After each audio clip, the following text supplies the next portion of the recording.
Well, greetings everyone, and welcome to another episode of Healing Ties 2.0, featured on the Whole Care Network and on UK Health Radio, the world's #1 talk health radio. I'm your host and presenter, Christopher McClellan.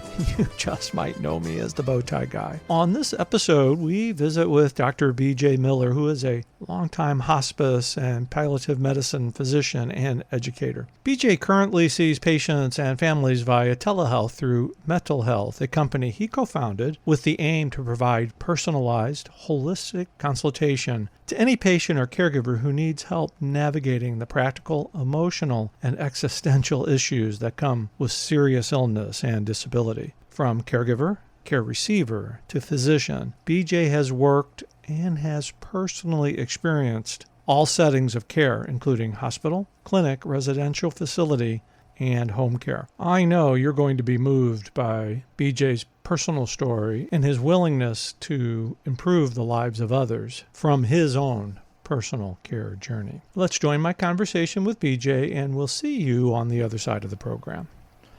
Well, greetings, BJ, and welcome to another episode of Healing Ties 2.0. It is great to visit with you again. Thank you, Chris. It's really nice to be with you again, bud. I appreciate you taking the time. We had such a delightful visit on the How We Got Here podcast that I co-host with caregiving.com, and I appreciate you taking the time on Healing Ties. But as I'm prone to do, BJ, with all my guests, how are you creating Healing Ties?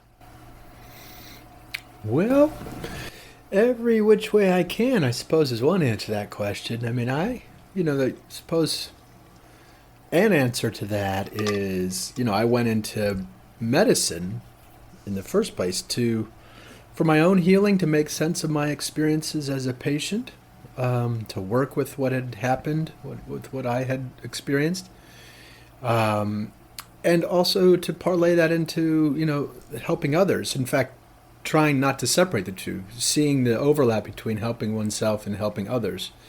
That was the sort of the zone I was looking for, and that took me into medicine, which then took me into hospice and palliative medicine very specifically.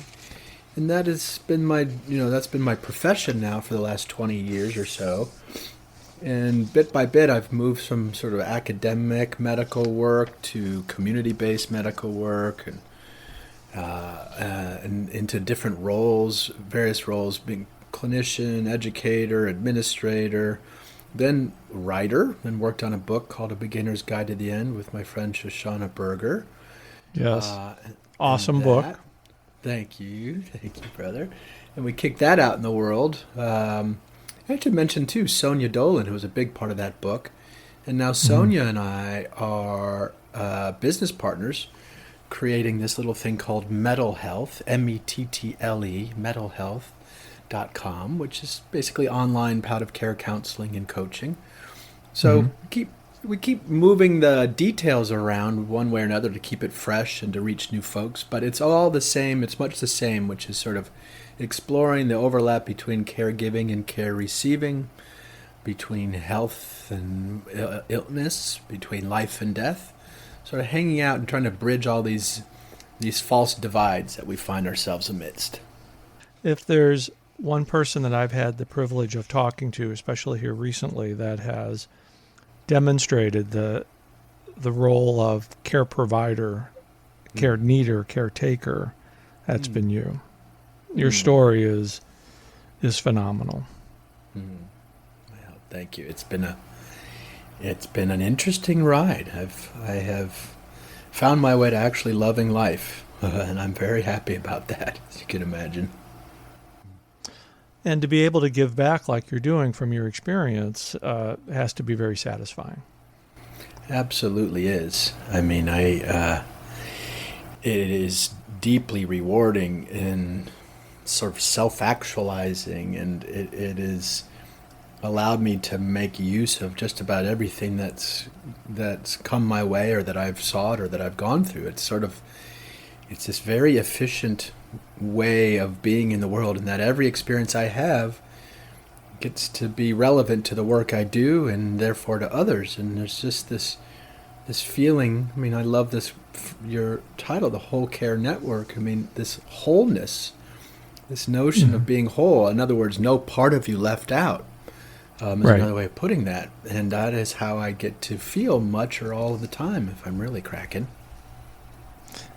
I like no part left out. I really, I had not thought of that in that way, but that is right on. Thank you for sharing that. But I'm privileged to know your story. You've shared that with me, but I'd really like if you could, in your own words, share your story with especially our listeners in the UK, who I know are going to be quite interested in, and how you got to where you are. Yeah. In your professional. Well, yeah. Happy to. It's hi everybody out there in the UK. I've loved my time in the UK. I've done some speaking over there and traveling over there when I was in high school as part of a choir, and I got to be part of the St. Christopher's 50th anniversary. And anyway, I just love playing and working in the UK. And our book, A Beginner's Guide to the End, has a UK edition. So all sorts of reasons for me to love you guys over there. Hello.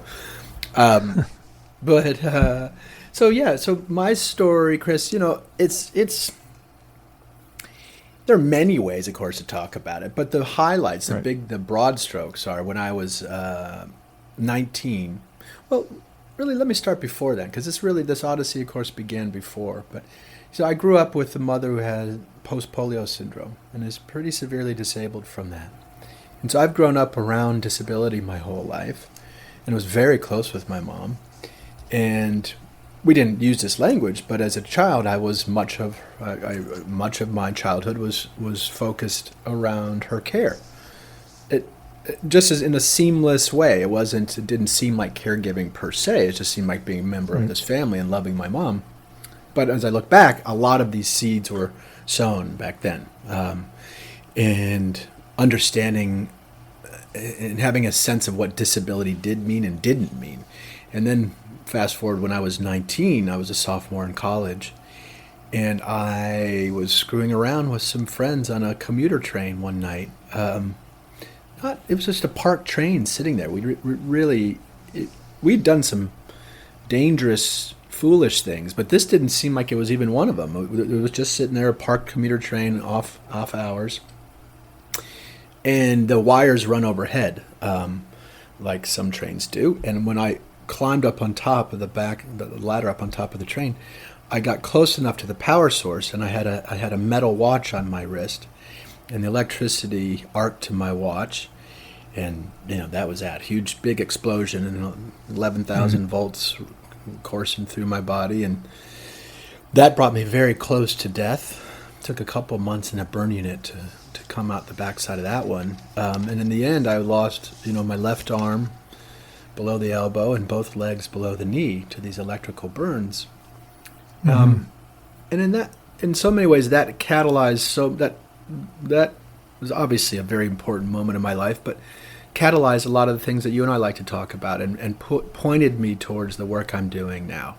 So having sort of grown up as something of an informal caregiver and sensitized to issues of illness and disability, and then becoming disabled myself and being a patient, and seeing the marvels of our healthcare system and medical science, both what it could do very well, like save my life, and a lot of things that it couldn't do very well, like make meaning or attend to these other non-visible, non-physical sides of my existence. So it really primed me, both in a positive and negative light, to then pursue a career in medicine, feeling I had something to offer it, and a gap between doctors and patients that maybe I could help bridge. And so off I went. I mean, a little detour there. I was going to go into rehab medicine because I figured that'd be the most useful place for my experiences. Right. I was a humanities major. I was approaching this from a human interest or humanities point of view, not science per se. I was learning the medical science as a bag of tricks.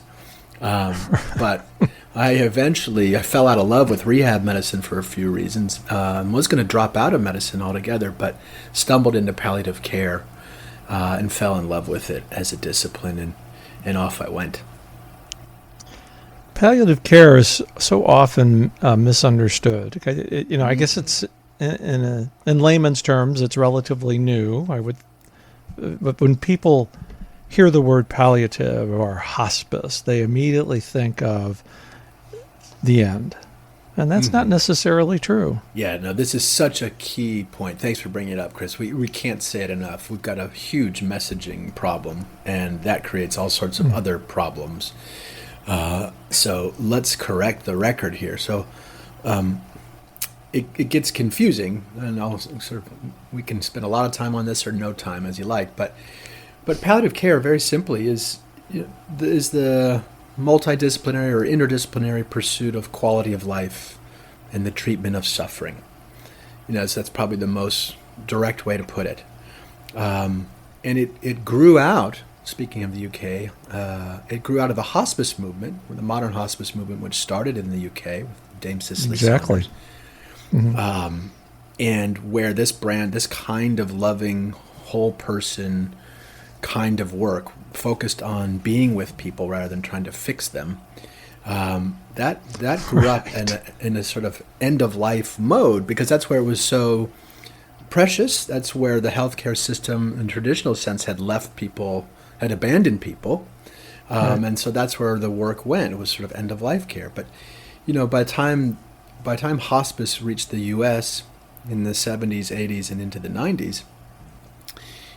Hospice in the U.S., we had this insurance designation that made hospice only relevant in the last 6 months of life, essentially. And so palliative care, a lot of us in this field may have been attracted to the sort of profundity and the drama of end-of-life issues. But, you're pretty soon working around death before you realize you're really talking about life. You're really like, why do we wait to envelop people with this loving attention until their deathbed? Why do we wait so long? Why do we wait? Why do we do that? Yeah. I don't know. I mean, we can talk that out. But just to complete the historical arc, so in the 90s, the field of palliative care grew up. That term was coined by Balfour Mount in Montreal, an early hospice pioneer, who coined the term palliative care to get around the hospice baggage, essentially, of end-of-life care and to get this work farther upstream. And so since the 90s, the field of palliative care has been slowly developing as this broad specialty just focused on suffering, whether that's at the end of life or early in a disease course. So the big point here to your listeners is palliative care is relevant any time along the course of illness, any time that you're suffering more than you need to. So you don't need to wait till you're dying. I mean, hospice is a subtype of palliative care, really focused on the end of life. But palliative care, I've seen patients for 10, 11, 12 years, nowhere near death. So, yeah. It's kind of like whole care. Yeah, it very much is. I mean, yes, very much is. I mean, there's more. I think there's a lot. I'm very interested in, the interdisciplinary team, the sort of that Cicely Saunders developed and has taken hold here too, is a medical doctor, a nurse, social worker, and chaplain, volunteer. Right. That's like the main hub of any palliative care or hospice crew. But it's also bigger than that. You've got speech pathology, PTs, OTs, music thanatologist, art therapist. I mean, if your subject is quality of life or the sort of mitigation of suffering, wow, that's a very big table to set. I mean, and I think it needs to be, as a philosophy, it can extend way beyond the pathologies of medicine into life in general. I think this is a community waiting to get even bigger. I think of the arts as being particularly poignant in this work. So trying to craft an ever bigger human table to be seated at for this whole person work. Right. It's kind of like blending and I'll be academic here in a sense, blending the science with the arts, and I know this is something that you're very big in, having that human-centered approach. Right on. To care. Right on. It's yep. Sorry. How do we change our thoughts and philosophy to bring those two components together? And you're on the cusp. You're doing it. Trying, that's for sure, and so are you, my friend. I mean, the conversations like these, work like you and I both do, this is there's an activism, at least an advocacy, and perhaps an activism here, because we are pushing against, our systems, especially our medical systems. Right. These are the things that have cut us up into little pieces. I don't mean that literally. I just mean we've divided the social from the medical, from the spiritual. We've had all these forces that, in the name of specialization, have sacrificed the whole for a narrower view. And a lot of good has come from that narrower, specialized view. A lot of medical advances in particular have come from that specialization. But along the way, we've gotten so seduced with this sort of myopia, focusing on Right. treating all these natural events as problems and trying to solve for them. We've lost the forest for the trees, you might say. We've lost the wholeness. Again, sticking with the medical world, primary care has evaporated. It's an untenable specialty in the U.S. in a lot of ways.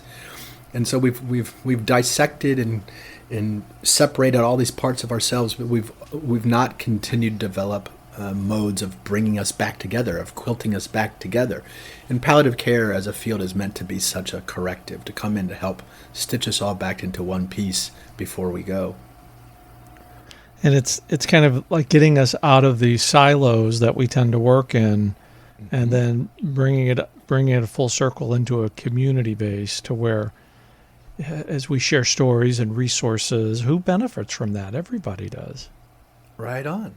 Especially if your subject is illness, disability, mortality. These are very normal, natural events that happen one way and another to literally everybody. I mean, actually everybody.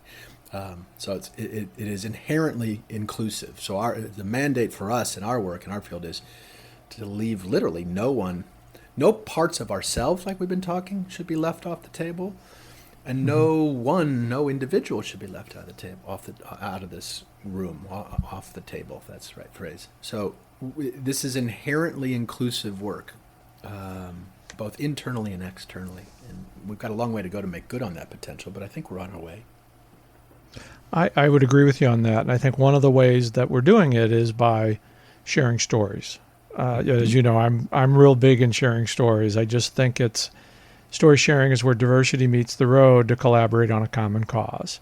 And if our common cause is supporting caregivers and care receivers, we find out through our stories that we're really not that much different. We just want to care for the person that is entrusted in our care, and we want to be cared for ourselves.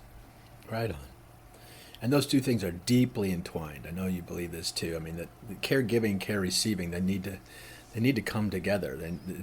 Otherwise caregiving ends up being this sacrificial pursuit, which doesn't work for very long. So right on. I think the ecosystem of caregiving and care receiving, this sort of reciprocal event that's taking place, if we allow it all the time.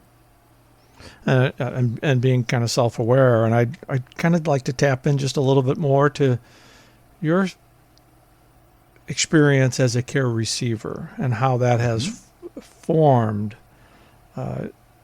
you and your profession. And as you talk to people from a physician's position to a caregiver, how your personal experience has helped form those thoughts and emotions. I think you and I may have talked about this before, maybe shut me up, but I really feel it's so much so as my own care receiving has so informed my work. I don't know how I would do. I feel so sorry for my colleagues who have never been a patient, especially these young doctors in their 20s who have graduated, who have never. They're entrusted with the care of others in a very poignant, profound, huge way, and to not have experienced that vulnerability in their bones and to rely on another person in that way and to understand the texture and the nuance of that. I don't know how anyone in the medical world does it without having been a patient on some level. It's an invaluable education, and I suppose it has something to do with why we see the system as being a little short-sighted and as blind as it may be. It probably has something to do with this. It's designed by people who haven't yet gone through that sort of vulnerable process. So, I mean, when I think about my own care, sure, it's interesting too. It has a way of proportioning my attention. Like, I remember my doctors very well.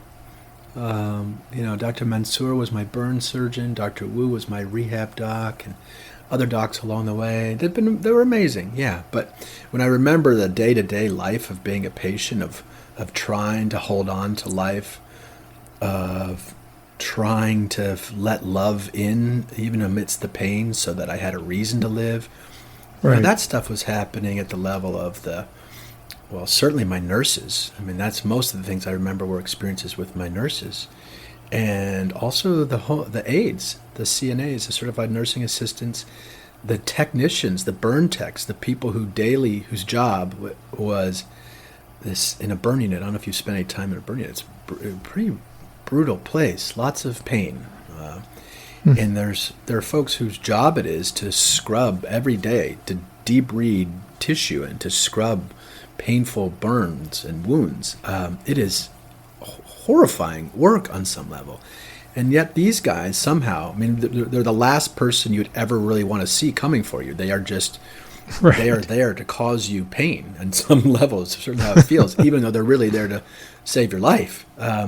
But boy, when I remember those guys, even though I never met them, because in the burn unit, they're all sterile, everything's so sterile, so everyone was behind masks and gloves and all this stuff. So I always saw people's eyes, much of the time, and heard voices and saw their silhouettes. I bet I could pick these guys out of a lineup, though.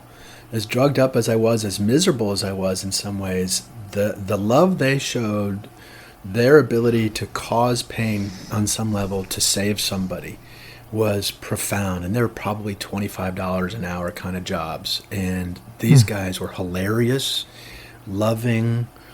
I just can't say enough. So in terms back to your good question, especially I'm just focusing on the medical ecosystem here, but you can't help but to develop a profound appreciation and love for everybody involved, from janitors, techs, aides, nurses, social workers, doctors, everybody.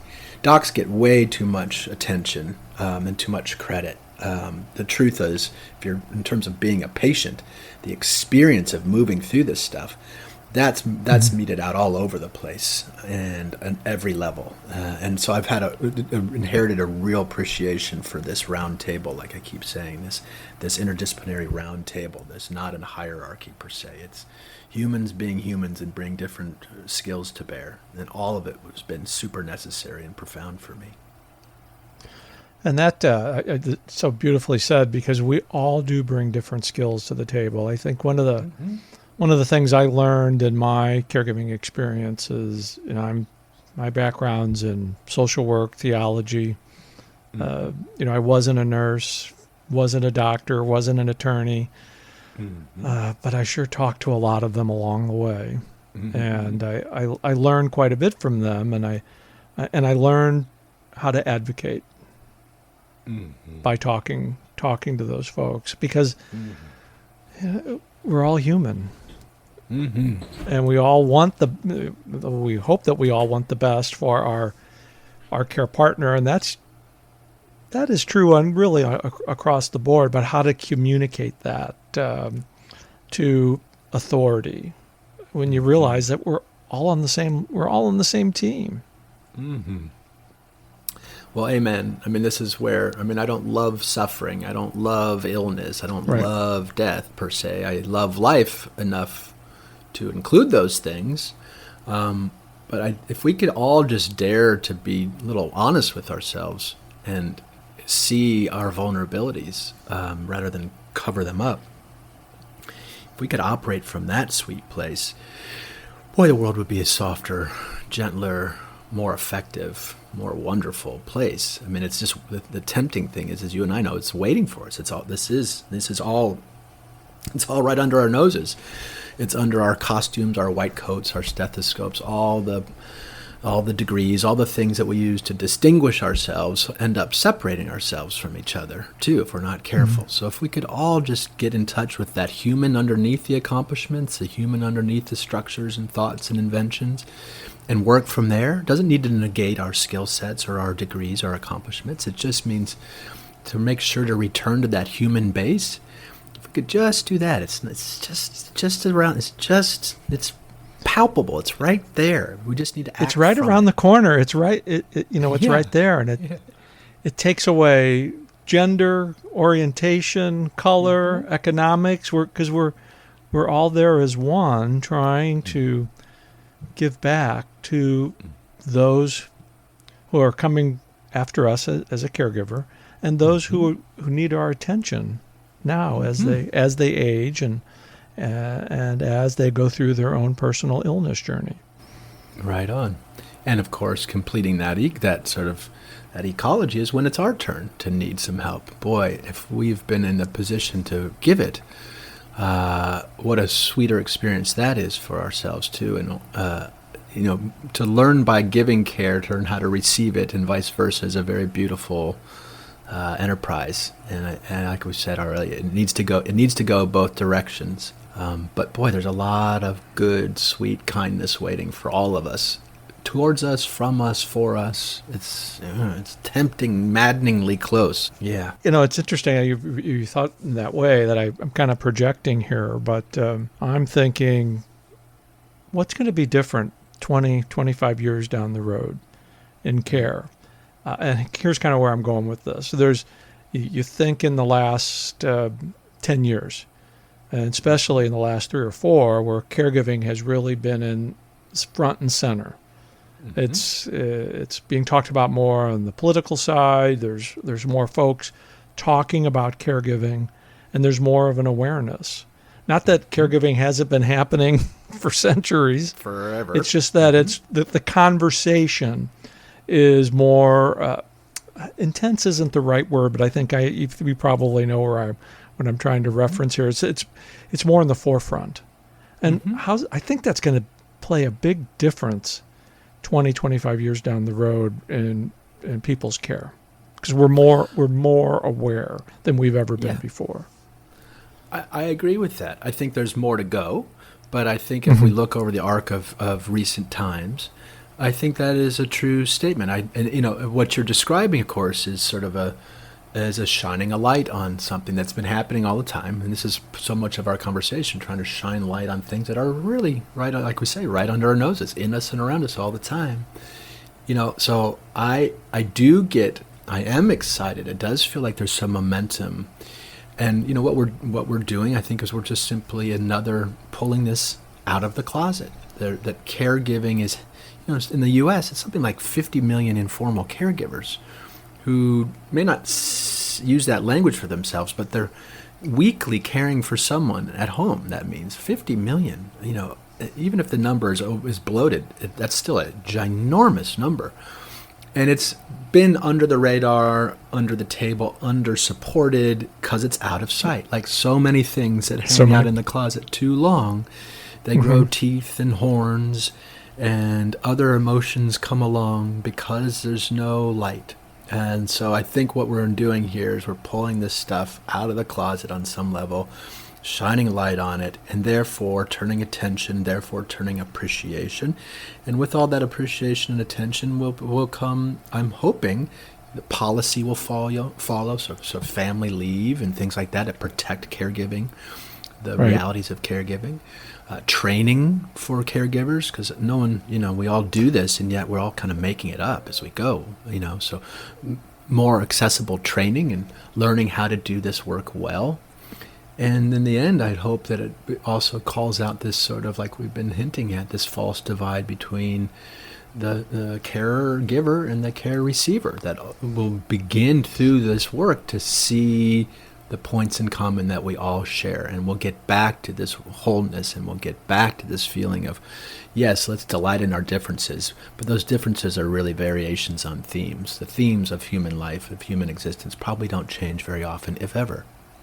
And I have a little bit of an example for that of that, because I was often asked in the midst of caregiving, what was it like being an LGBT caregiver? What were the differences? And I'd smile, and I'd just politely say, well, actually, there really isn't a whole lot of differences. Don't we all just want to care for the ones that we love? Now, I'm certainly not naive. There are a little bit of differences as for LGBT caregivers, but especially dealing in some components of the medical and legal system, but marriage equality has changed that. But when you get right down to it, caring for somebody else, caring for your care partner, your spouse, or your husband or your wife, it really is the same. We just want to care for the person that we love, Right. and do that the best way that we can. Right on. And that second half of the sense of do that the best way we can, I think that's where the idiosyncrasies, the individuality, the cultural overlays, the sexual orientation overlays, all the different ways of details of make up a human being, those come into play around the sort of the qualitative of how the work may play out in detail. But I think, I believe wholeheartedly underneath all that is this very basic enterprise of caring and loving, trying to love someone as best we can and be loved in return for it. Yeah, I appreciate having the chance to chat with you about that, because it's always been in the back of my mind about, and I never characterized myself as an LGBT caregiver. I just characterized myself as a caregiver. I was caring for my partner, and was honored to do that. Yeah, I wondered, amen. And I wonder if for both of us in different ways, but a similar thing, like, I don't qualify myself as a disabled physician, not to equate disability with sexual orientation, to say these differences that may be meaningful on some level to some folks, but underneath it, I'm just a human being trying to care for others. And the medical piece is just a detail, a bag of tricks. My disability is a detail that gives me a sort of line of sight, etc. These are so I think it's both important to state this, because I think the details of us, these differences are poignant and powerful and beautiful and part of life's fuller majesty. That those are to be celebrated, understood, explored, but to stop shy of seeing them as divisive issues that somehow further separate us. They're just details that deserve attention, overlapping this shared underlying space. Both of those details, it seems, the shared space and the different space, I think both need attention. Very good. Good. Well, I think this is a perfect time for us to take our break. And, PJ, when we come back, as I do with all my guests, I'm going to ask you to reveal a fun fact about you that all our listeners are on the edge of their seat. And then I want to talk a little bit about your work at Mettle Health, too. How does that sound? That sounds great. Okay, you're listening to Healing Ties, featured on the Whole Care Network and UK Health Radio, the world's #1 talk health radio. We'll be right back.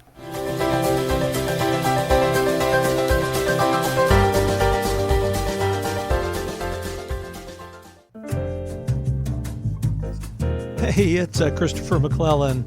You just might know me as the Bowtie Guy on Healing Ties 2.0. On Healing Ties, we visit with people from all over the globe who share their stories, because it's through story sharing where diversity meets the road to collaborate on a common cause. And if you'd like to share your story on Healing Ties, email me direct at thebowtieguy@healingties.com. We would love to share your story to your health, happiness, and prosperity. Coming up next week on Healing Ties. Hi, I'm Mary Ann Shuko from All's Authors. Join me next week on Healing Ties. We'll talk to Chris about everything All's Authors has to offer, caregiving families of those with Alzheimer's and dementia.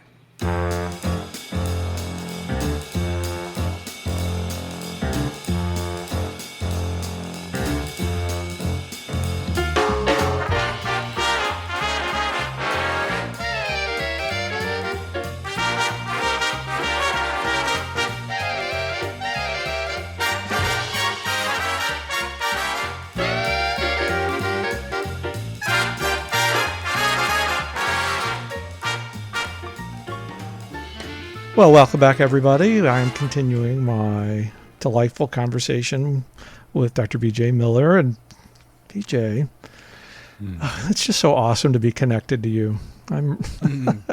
Thanks, Chris. I love it too. I just feel like I feel like I've known you forever. It's just wonderful to sit and have these almost like a fireside chat conversation. Yeah, well, and it kind of proves your point too. The feelings that we both have talking with each other, like we've known each other forever, because we work from a place of this sort of timeless shared zone. We can, like we do with each other and with patients and clients, we can very quickly get to intimacy and honesty. It's a lovely zone. So anyway, Yeah, because I like to say that when it comes to caregivers, there are no strangers. right on. We know each other. We may not know each other, but we understand the story. But Right. but I'm not going to let you off the hook here. I want to know that one fun fact about you that you'd like to share with our audience. Gosh, a couple come to mind. Some maybe in the sort of more positive direction. Some more in the confession direction. I can get my confessional stole on if you. Well, how about I offer one of each?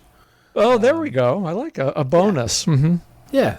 I mean, on the positives front, and it's not a total secret, but I love motorcycles and bicycles. Every chance I get out on two wheels. There's something about, and that is part of my devotion to the world of aesthetics. I am driven by, I'm an aesthetically oriented person, and I don't mean that in a pretty beauty kind of way, more in the enterprise of feeling life, sensation.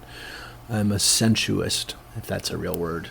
And one of my favorite places to feel alive and to feel my body and to be glad for having a body is on a bicycle. There's something about being on a gyroscope, and it's for its own sake. I think we all need to do certain things for its own sake. I think that's one of the great things that art gives us, is art for its own sake, being for its own sake. There's something really life-affirming about doing something not as a means to an end, not for strategic purposes, but for its own sake. And for me, a lot of that is found on two wheels, including my motorcycle, which I'm getting worked on right now. I'm getting it jazzed up, taking it to the next level. So soon I'll be riding around on that thing. We'll be looking for pictures. All right. Well, we'll get them to you. Yeah, we'll see. I can't wait to see this thing and to ride it. So that's sort of one in the positive. I'm just this aesthetic beast. I mean, the negative one, I feel the need to sort of bring this in because sometimes, I don't know about you, Chris, but because of our work, because of the insights it affords us, I have found that some people just presume that I've got all my stuff together. I'm just essentially just a perfect critter, just with no troubles and everything in perspective all the time, which is just not true. I mean, these are daily struggles, if you like. We are always trying to be more whole, more inclusive to ourselves and others. And, that is a work in progress, absolutely a work in progress. And I have my neuroses, and one of them, it's really in the last 5 years, I've really struggled with regret. Like my mind just gets hooked on these pieces of my past that I keep playing over in my head again and again, as though I might change the story. It's been profound. And the more work I've done that you and I delight in a weird way, I think I was going along at too fast a clip to keep up with my own processing. And something in this work kind of overwhelmed something in my circuitry. And I have found myself to be just a regret-laden beast much of my time. I'm really working on that. And I've come to really appreciate regret as a normal thing, but I'd also like to minimize it. It feels like something sort of like a fear of my own past is how I've come to understand regret. And how it sort of chases me around. So there's your negative, more confessional negative. I shouldn't even say that. It's just more of a confessional one that I'm not necessarily proud of, but working on, and may not be obvious to anyone from the outside. Well, I appreciate you sharing both, but I can certainly relate to the regret and looking back and trying to fix things that in your mind that you play over and over again. So we share. I have to be self-revealing as well. We share that I lay in bed some nights counting the popcorn in the ceiling. It's like, if I could have done this, but it's a part of, no matter what profession that we're in. It's a part. It's just a part of a life. It's a part of being human, and sharing those experiences, I think helps in just a little bit of way of alleviating that.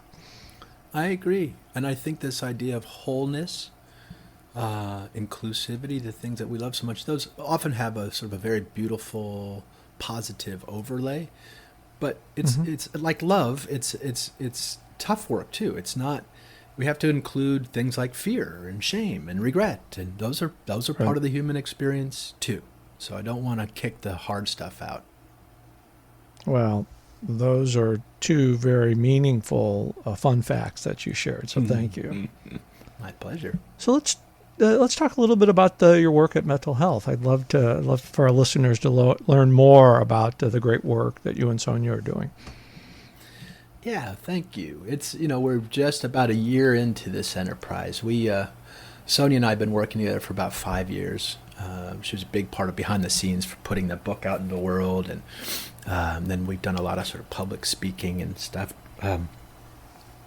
And about just before the pandemic, she and I thought what we were going to do was, as a next event, was create an online library, sort of resource compendium, a place where we could have vetted, curated materials so people weren't left to kind of Google their disease and go down rabbit holes. And that's where we were headed. But then, and a piece of that was meant to have office hours. So this little online library, you could have office hours. Ask a social worker, ask a chaplain, ask a doctor, ask an estate planner, or whatever.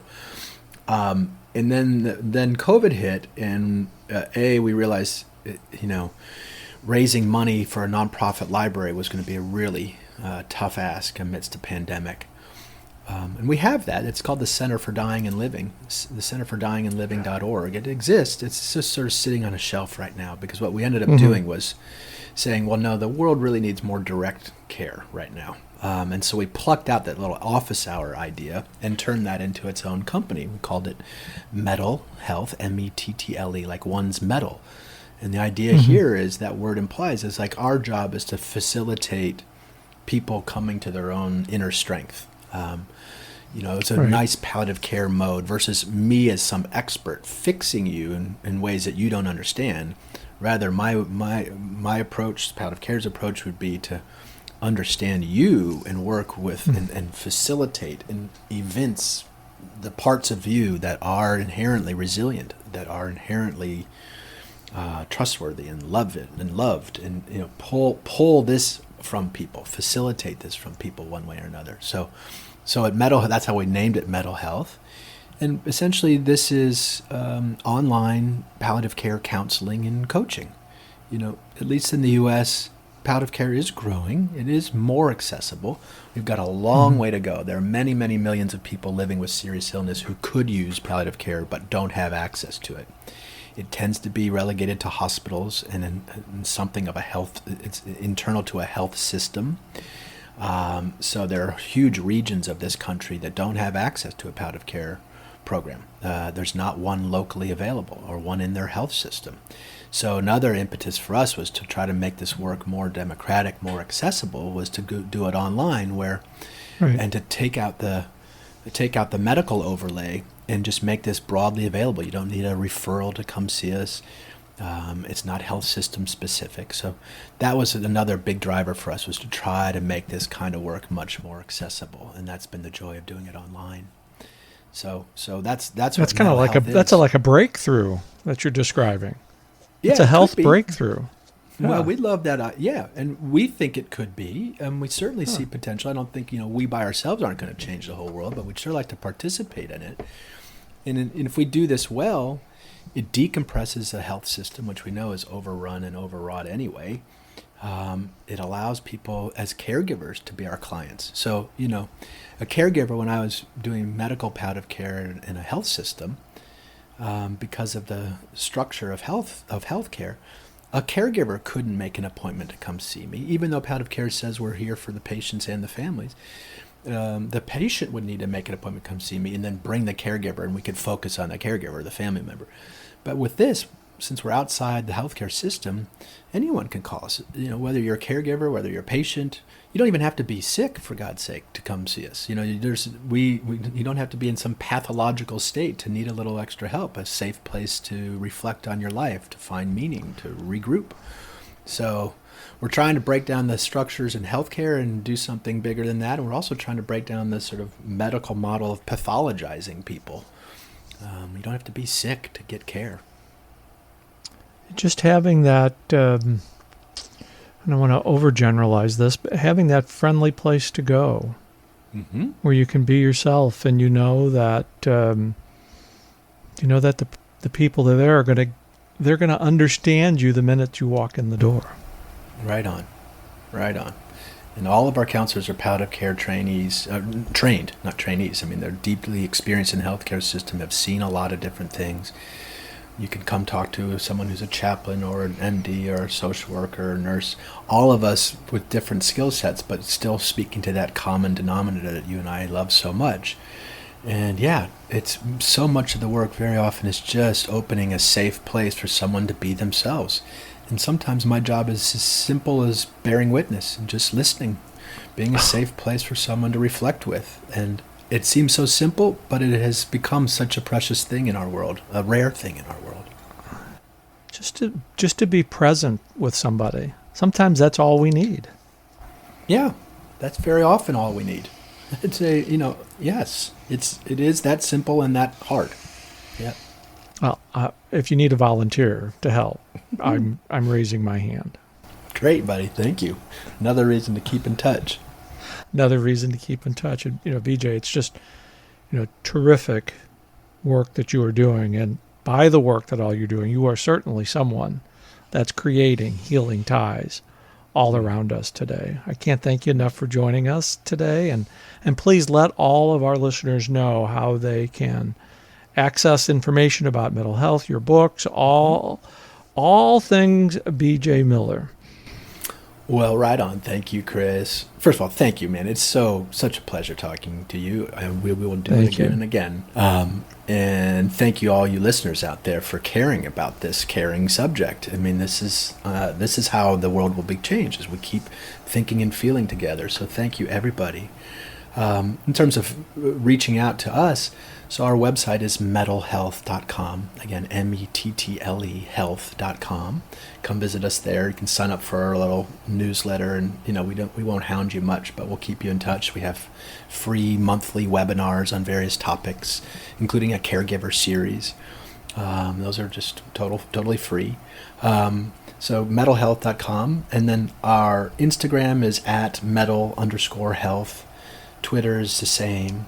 Then I've got at BJ Miller MD as a Twitter handle too. So any of those, we're not great on social media. We need to up our game, but you can find us there, and we'd love to hear from you. From caregiver to care receiver to physician, and led by his own experience as a patient, BJ advocates for the roles of our senses, community, and presence in designing better health for everyone. His career has been dedicated to moving healthcare towards a human-centered approach on policy as well as on a personal level. BJ is one awesome human.